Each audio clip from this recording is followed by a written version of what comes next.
Hello and welcome to the Feminine Millionaire Show. I'm your host, Polly Alexandre. I'm a success coach, intuitive healer, and a passionate creative. And I believe that we all have the power to manifest magic and miracles into our life. If creating success in a spiritual, feminine, and joyful way is your goal, this show is for you. You'll understand how to overcome your past, bring your soul's greatest gifts to the world, and up-level your income, impact, joy, and happiness. Let's all rise together.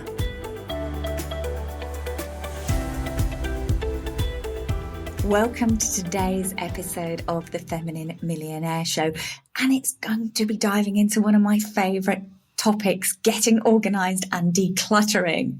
Today's guest is Cawley, and she is a certified professional organizer. Welcome, Cawley. Thank you for having me. Great to have you here today.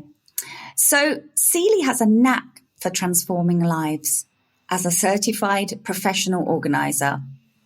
Her insightful ideas and advice have helped thousands of students, clients, and followers on 5 continents conquer clutter and create calm. Her renowned course, The Paper Cleanse, helps people clear desks and ease stress, while her Clarity Connection community provides ongoing support for those seeking organization in all aspects of their home, empowering members to design a life of peace and productivity. Cawley lives in Arlington, Virginia, with her husband of over 30 years. As an Anglophile who also adores alliteration, she delights in hosting friends for divine desserts, decadent drinks, and deep discussions. So great to have you here today. Thank you so much again for having me, Polly. This is going to be fun. So decluttering and getting organized is one of my favorite topics. It's a journey I go on again and again. And before we dive into decluttering and the power it can have for our lives, I know that you've been on quite a journey and you're actually on your 8th career now. Correct. So I'd love you to walk us through the arc that led you to where you are now. And I'm going to ask you some questions along the way because I think it's so interesting the way women in their 50s, 60s, and 70s are reinventing themselves. Absolutely. So I went to college for costume and set design, and I got my bachelor's in fine arts in 1985, and of course went right to New York City. And then, it wasn't quite so easy. So to start my career, I worked as a personal assistant for very wealthy women. And that was a great, great thing to do because my lesson learned is that money doesn't make you happy. And it's a really good lesson to have at the age of 21, 22. So I was quite successful, and I did costume design for the Joffrey Ballet and the Juilliard School. And that was wonderful. I was also, let me put you in on a secret, I was Morgan Freeman's mistress. I was his wardrobe mistress, Polly. I hope your listeners weren't going in the wrong direction. He was on Driving Miss Daisy off Broadway, and I was his wardrobe mistress. And he's the nicest guy, let me tell you. And it was so much fun. Can I just ask you, what is a wardrobe mistress for people listening? A wardrobe mistress takes care of all of the costumes and wigs. I also did all of the fast changes for Frances Sternhagen, who was my Daisy. And it was a wonderful experience. Part of the best part of that job was that the show was only 90 minutes long. So we were in and out, and our friends on Les Mis and Phantom of the Opera were just having their first intermission, and we were done and already at the bar. So it was a great job. Now, this is so interesting, because that must have required a lot of organization. So sort of even back then, your job was to be organized and efficient. Absolutely. And so that was one of the reasons why I was a successful costume designer. I have to tell you, it really wasn't because I was super talented. I could get it done on time and on budget, right? And it's true. I remember way back then, just, way before Excel, just having a spreadsheet on a big piece of paper. And I lived and died by that. The character, their costumes, the costume changes, the different components, right down to, the dress shields that you would sew in under the arms so that the actors wouldn't sweat through their clothes and mark the costumes. And it's absolutely true. That is at the very beginning. I should have realized then that organization was in the stars for me. Yeah, I love that. And I really want to just actually rewind even earlier. Were you an organized child? So I can't say that I was an organized child, but my mother was so organized, and it was from necessity. So my mom was born in 1917. She was 47 when she had me. She already had 2 daughters and 2 grandsons. And then, oops, here I came. So she was very frugal. And it's so funny when you hear about like Marie Kondo folding the Kondo fold, I'm like, no, sir. Helen Cawley was doing that in World War II because, my sisters only had like 5 pairs of underwear and then they had to be washed. She had a whole system. So my mom was the ultimate organizer. And I think what she taught me, was essential. So yeah, hats off to my mom for sure. Yeah, I often find with people's journeys, and sometimes they don't even get to this point till they're 40s, 50s, 60s and onwards, but there's often a thread that leads right to when they were a child. Some kind of connection, some kind of apprenticeship, mentoring, interest that then almost circles back decades later. Yeah, it's fascinating, isn't it? So I fell in love with the man who's my husband, and we moved to Boston, and we lived in Cambridge, Massachusetts, and then he had an opportunity and we moved to Cambridge, England. And so I had to reinvent myself yet again. And that's where I started working in retail, and I worked for some high-end retail. I also worked at the Chanel boutique in Manhattan for a short time when we lived in Manhattan. And that was also a wonderful opportunity because I would win awards for innovation. And all I had done was create an inventory checklist. Again, it was an organizing tool that I designed to make my life as a wardrobe manager, as a boutique manager, easier. And they thought it was absolutely innovative. And so again, the organizing is what made me successful in those careers. Then we moved back to America in 2000. And I played with being a stay-at-home mom. I don't count that as one of my 8 careers. I played with that for a short time. But the moment my daughter went off to kindergarten, I was like, what am I going to be when I grow up? I need to take my talents and do something with it. And it was just at that time, 2003, when all of those hoarder shows and things were starting to come out. And I thought, golly, what has been the thing that I've been successful at? Oh, yeah, I was a costume designer. I was a retail manager. I worked at the Chanel boutique.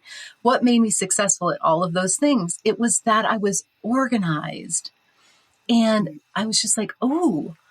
So I became an organizer overnight. It's a very low, barrier to enter the business. But even then I would go to, dinner parties with my husband, who's a lawyer. And I'd say to somebody, oh, I'm an organizer. And they'd say, oh, for which labor union? And I'm like, oh, not that kind of organizer, like pantries and closets. And then, of course, the other women would be like, oh, can you come help me with my closet?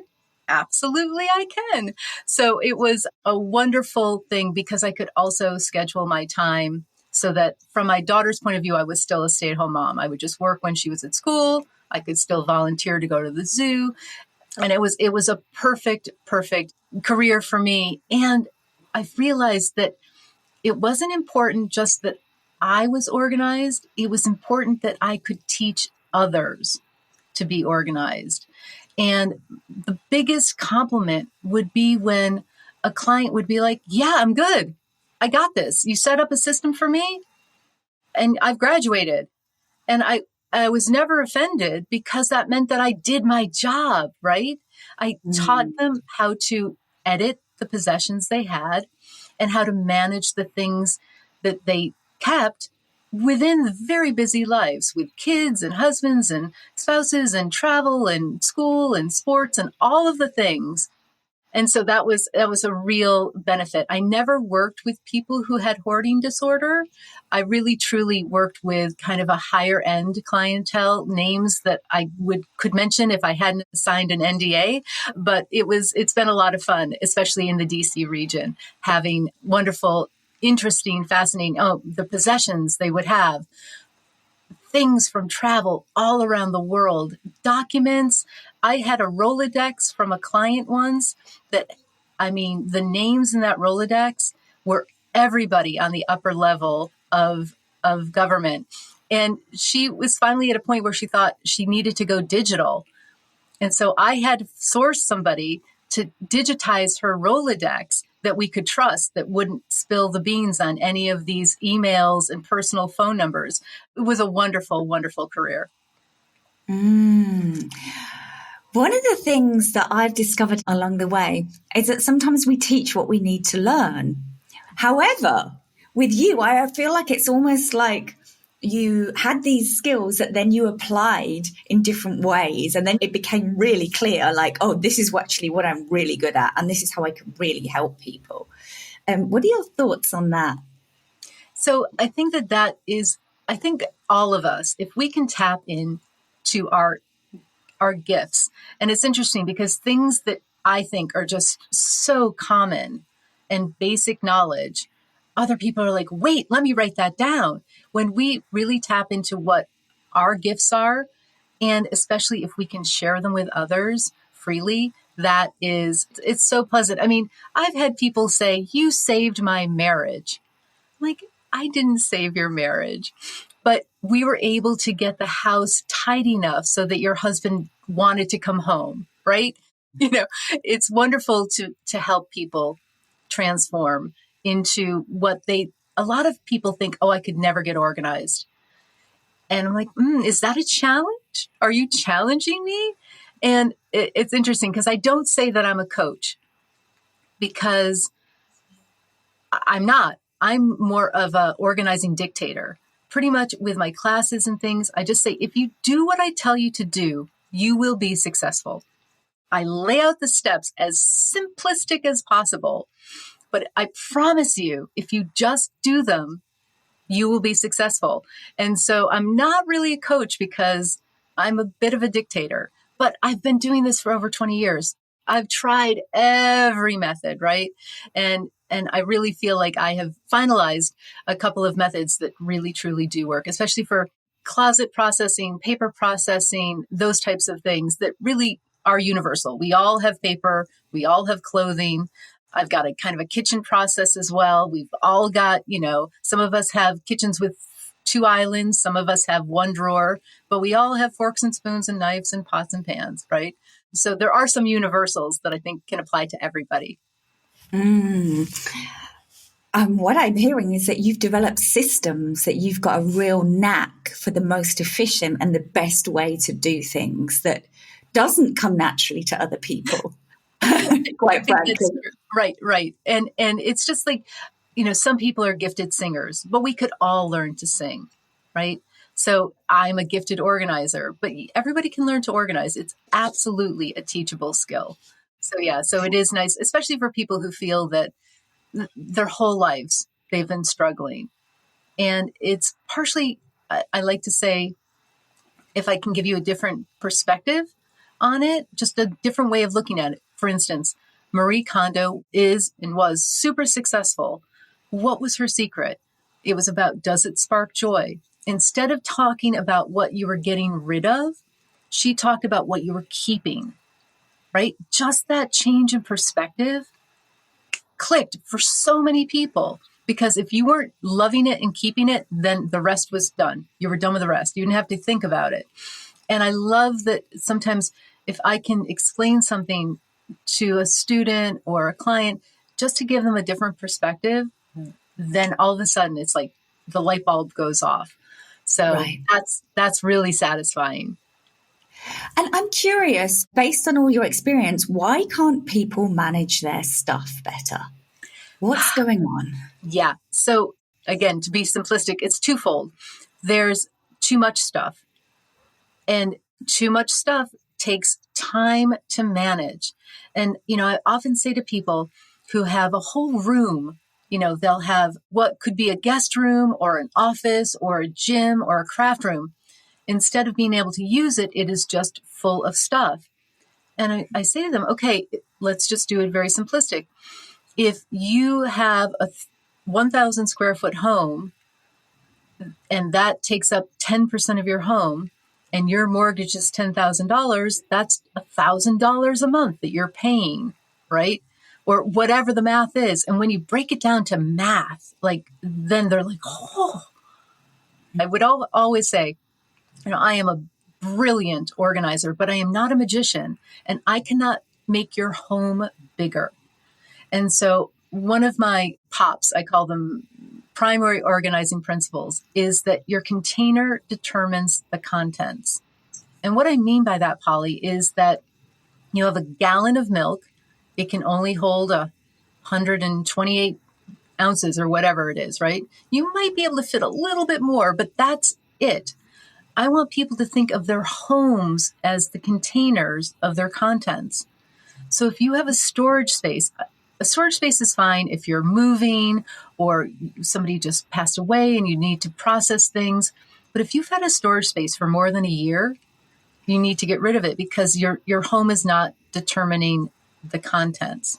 And you can really make that very simple. Like, I have a drawer that has my pajamas. I actually have two drawers, one for summer pajamas and one for winter pajamas. I love pajamas, but if I get a new pair, I have to get rid of an old pair. All of my pajamas, clean, have to fit in that drawer. I let my container determine the contents. So that's a great tip for people when they're looking. So the excess is one of the issues. And then fitting things in that drawer. Let's go back to the drawer example. If you have all of your clothes in a drawer on top of each other, stacked horizontally, then all you can see is the top three things. But if you go back to I'm going to call it the Cawley fold, not the condo fold. If you file fold those things, you'll be able to see all of your selections. So it's taking things from horizontal to vertical. And so one of my other POPs is horizontal is hidden, vertical is visible. And you can apply this to everything. I say, hang as much of your clothing as possible because on hangers, it's vertical.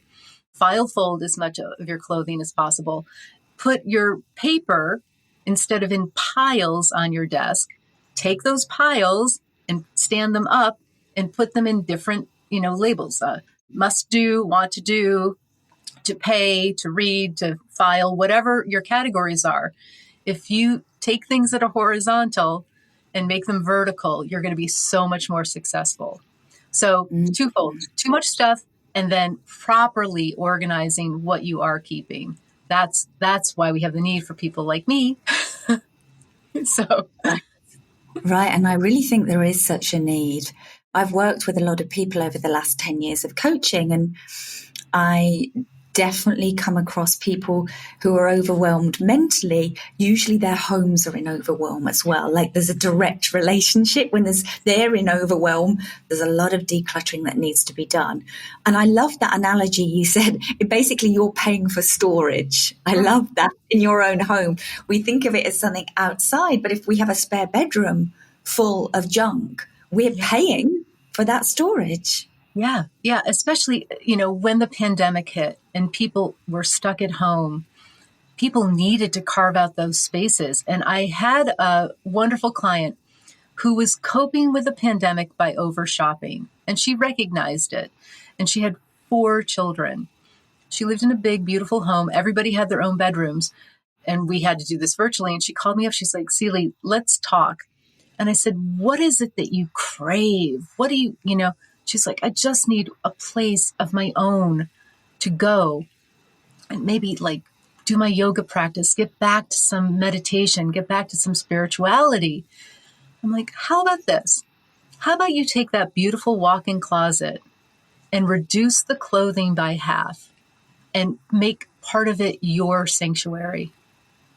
And again, it was like a light bulb went off.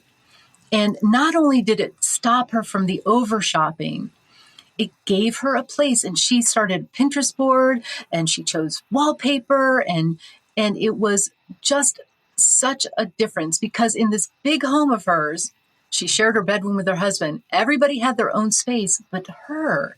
And it really made a difference for her. And instead of, doing that online shopping, she would just shut the door in her closet and go and use her, and she had a scented candle and a beautiful chandelier installed, and it was just magical. And so I often say to people, it's not about the stuff, right? There's always a why behind it. And this, is as well.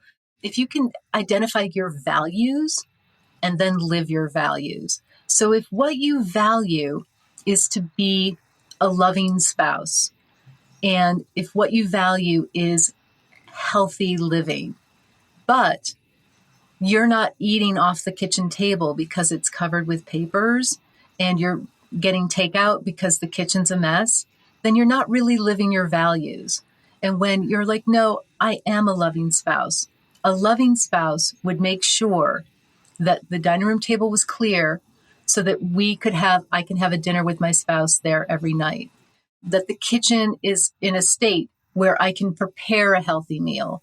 So it's kind of circling back to the values, really, I think often helps people wanting to be a loving parent.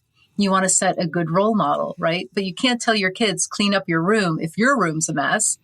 So start by an example. So many times, I just got an email the other day from a student of mine in South Africa who took my paper cleanse course. And she was amazing. Her results were amazing. I just got an email from her the other day. She said, my husband just got rid of all of his camping gear. I'm like, oh, that's fantastic. She's like, no, you don't understand. This is his identity. He climbed Mount Everest, but he's also in his 90s now. And he realizes that he better let go of that stuff and let it go to somebody else. And she said, I could never imagine in my lifetime that he would do that. But she got rid of her stuff. She was the example. And he looked around and saw how much better their life was. And he started thinking about himself. It's just amazing when, people finally get their paper cleared and then they're able to have people over. I just had a student start her own book club because that was part of her values, learning and socializing. But she wasn't doing it because she was embarrassed to have people over. And now she can. And that's really improved her life. I just love it. So when we declutter and we organize and we let go of things, we're really shifting the energy. And I'm curious because I include some decluttering work in my money program, and I see money wins on the other side of this. Is that something you come across too? Oh my gosh. We actually have a phrase. We call it the riches and the niches. And it's just like, how much will you find? So I have a membership and we do a thing called Sortathon about once a month. And people will dive in and do a project. So a student of mine, she was doing her greeting cards and she wanted to reduce all of these greeting cards. And as she was going through them, not only did she find greeting cards that she would never use, that she wanted to donate, but greeting cards that she had filled in that she had never mailed. She found 2 $100 bills, a $50 bill, and I think 2 gift cards for $100. So in doing that exercise, she gained $450. And she said to herself, she's like, I wondered why they never had thanked me for those gifts. She's like, I never mailed the gifts. Oh my gosh. Oh my gosh.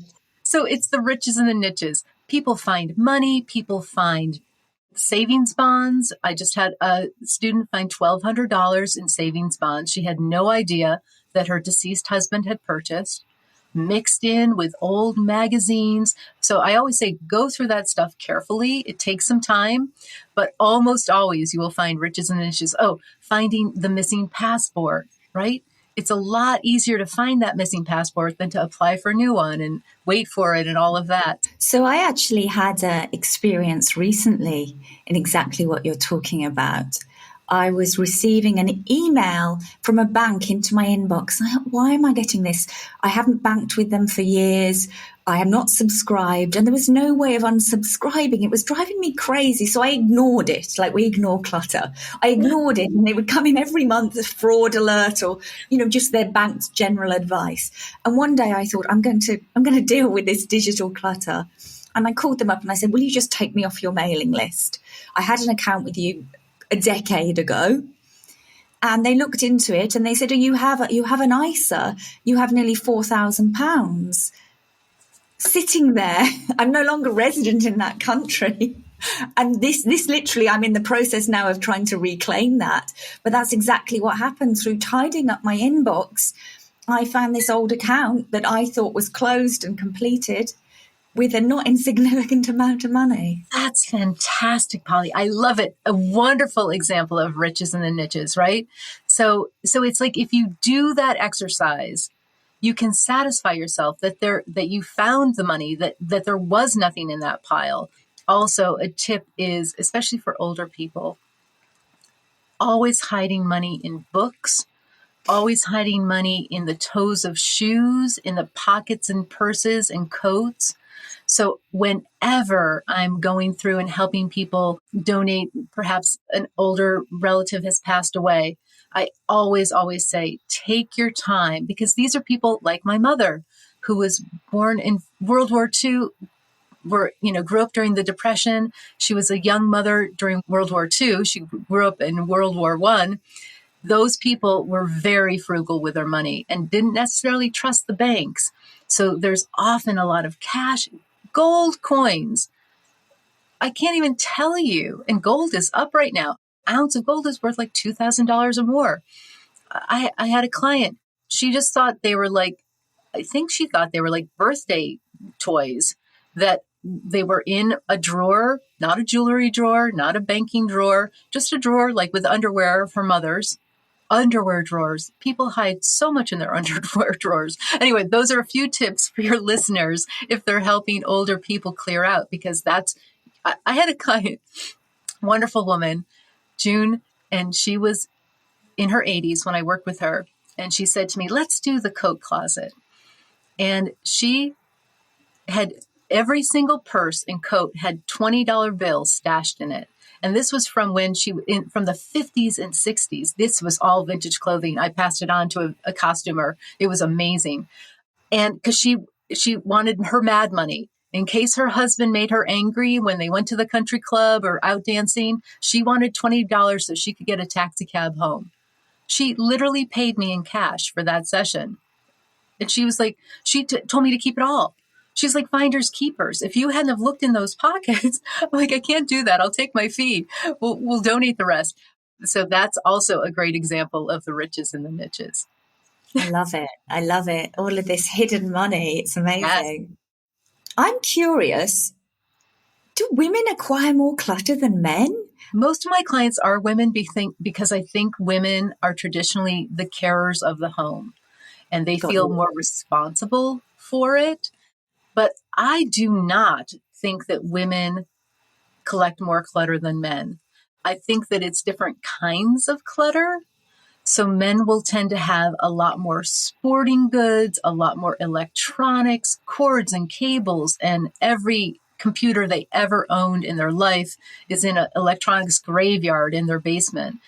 And women tend to be a little bit more sentimental. And this is just a generalization.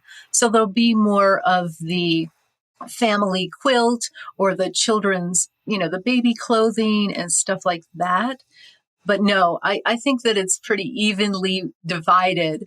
But as a tip for your listeners, again, in the collectibles world right now, if your mother or grandmother or great-grandmother collected it, linens, china, crystal, figurines, dolls, there's generally very little resale value. If your father, grandfather, great-grandfather collected it, think advertisements, smoking paraphernalia, sporting memorabilia, those types of things, like male kind of concept collectibles, there's a market for it. Watches. Yeah, times have changed, trends have changed, and things that used to be valuable, we no longer fit with our lifestyle, or they're no longer as valuable to us. Right. I mean, CDs, DVDs, VCR tapes, right? Albums. I mean, I guess they're coming back in a way, but just as a kind of a showy thing, not as an actual way to listen to music. All of those things. My daughter doesn't own a turntable or a printer. She's 25. She doesn't need everything she has is digital. She's a digital native, whereas I am a digital dinosaur, right? So I still write everything on paper. That's the way I absorb information. And that's why I serve my people who are like me, proud paper people who don't want to scan things. I mean, if I scan it, it's as if it's disappeared into the ether. I'm tactile in that way, but I am 6 years old. So that's my generation. I can't say that. A lot of 60-year-olds are very, very digitally savvy. And to those of you, hats off to you. I need to learn more about that, I recognize that there's the irony that my last career I've now transitioned into is as an online educator. I can't believe that I'm teaching people concepts through this online world. And whenever I make a mistake digitally, I just ask for forgiveness because it's not my strong suit, but it's great because I'm learning something new every day. It's keeping my brain really plastic, right? Learning all of these new skills. AI, oh my gosh, it's amazing. It's an amazing world. So I'm excited for the next 40 years to see what it brings. And I love that now, it's just getting a little bit too old to put on my knee pads and go into people's homes and sort out their stuff. But I can do it virtually now and cheer people on around the world. And it's so much fun. Right, and you get to have a much bigger impact. Once upon a time, our impact was limited to our neighborhood, our locality, and now you can impact people all over the world. And we can also, on the other side, start to make changes to ourselves, to our homes, to our environment without leaving the house, because we have access to all this incredible resources and trainings and support online. It's true. It's amazing. It's amazing what people are so generous with their knowledge. And I try to be as well, because I recognize that not everybody can pay for it. So, I send out tips every week and people email me back and they're like, oh, that was super helpful. So before we dive into how people can get started with decluttering with you, there's a question I always ask the guests on my show. What is true abundance for you at this point in your life? That is the best question. So for me, and of course, it's not about the things. It's really about the relationship. So I'll just tell you a little story. So I turned 60 last November, and I have one daughter, and she took it upon herself to contact 60 people in my life and ask them to do a little video for me. And in the end, I think she had 71 people do a 1-minute video, and she gave it to me as a gift. Okay, sorry. I'm getting worked up and I thought to myself, how blessed is my life that I have 71 people, and some of them older than me, who would take the time and energy, like she coached them through how to do a video on Zoom. I mean, the effort that she put into it is mind-boggling, and that love is overpowering. But all of these people from my life, and she did it chronologically. So like the first person was my sister, then my cousins, and then, my best friends, up until like new friends that I've made, neighbors. It was amazing. And I thought, that's my abundance. These people that took that time and energy and effort to make my birthday special, but that I've had throughout my life, and even my new friends. And then I think, I'm only 60. My mom lived to nearly 99. I plan on living another 40 years. Who else can I meet and befriend in my life? I've been very lucky. I've had a strong marriage of over 30 years, and I assume that we will be together for the rest of my life. but these other friendships. So that's what my abundance is, Polly, my people. What a beautiful story and what a gift from your daughter. It was amazing. I said, what are you going to do for my 70th? You're going to have to like rent an island and hologram people in. I mean, you're not going to be able to beat that. It was amazing. Right, exactly. She's peaked. She didn't think about the future. Yeah, exactly. What a wonderful gift. So I think that decluttering is something that everybody can benefit from. Whether you've already done quite a bit and you consider yourself quite organized, I find that like I'm continually generating things to declutter, or maybe you're at the beginning that it's something you've been knowing for years that you need to do and you just are struggling to find time for it, you're struggling to prioritize it, you don't know where to start.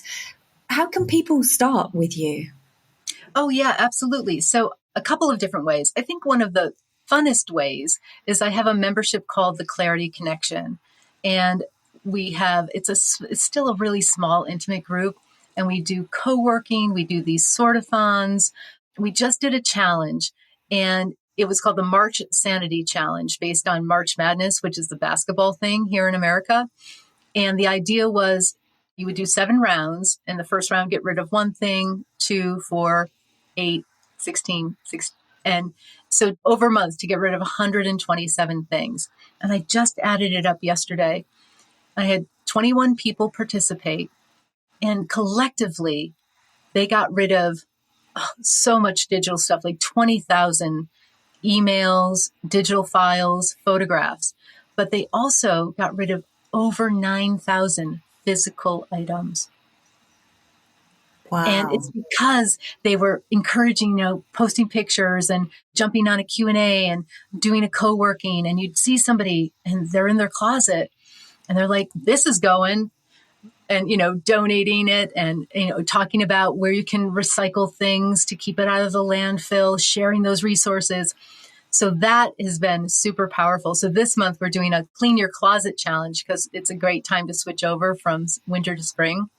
And I'm like, maybe they already got rid of everything. There may not be anything left. Good problem to have. It's a good problem to have. So I think that that's one of the best ways that people can work with me. Plus, they can just get my Tip Tuesday. Every Tuesday, I do some type of organizing, lifestyle idea type of tip.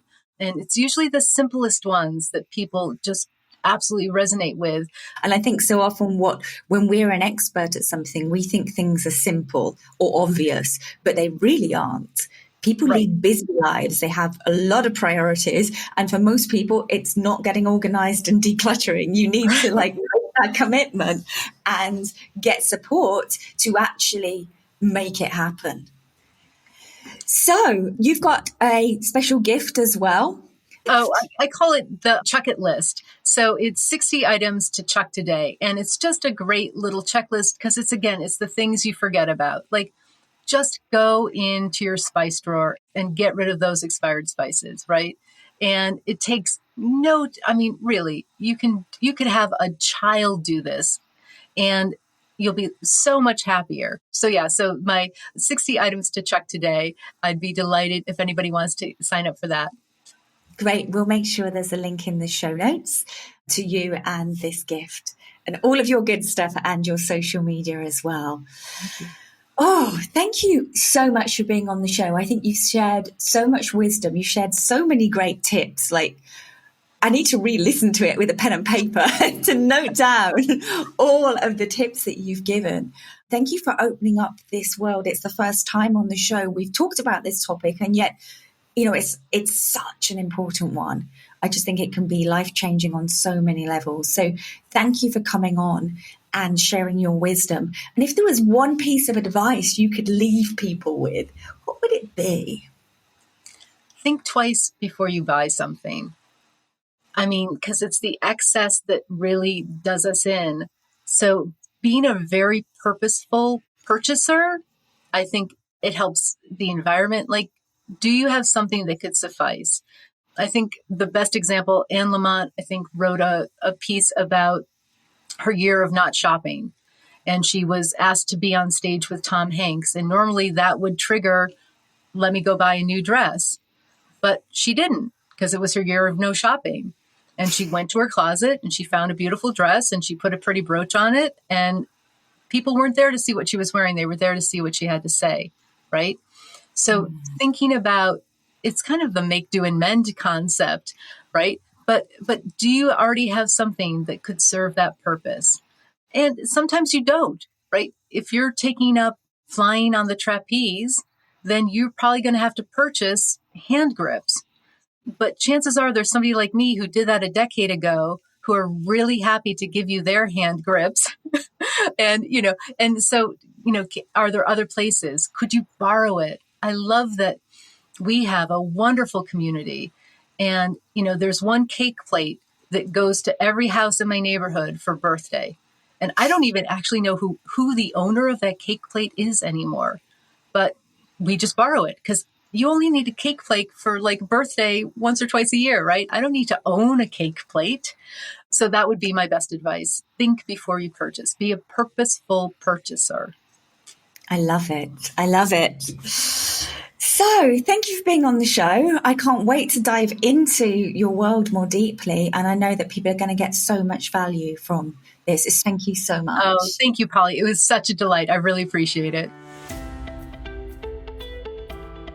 Thank you for listening to today's episode of the Feminine Millionaire Show. How fired up are you feeling to declutter and let go? I know I am. So if you'd like to go deeper with me, you can sign up for the Money Magnet Toolkit. This is completely free and it has 2 really powerful energy clearing meditations to help unlock the potential for more abundance within you and to help you manifest more money. The link is in the show notes. Pair that with decluttering and the gates of abundance are going to open. Have a wildly abundant week and I'll see you back here again next week. Bye for now.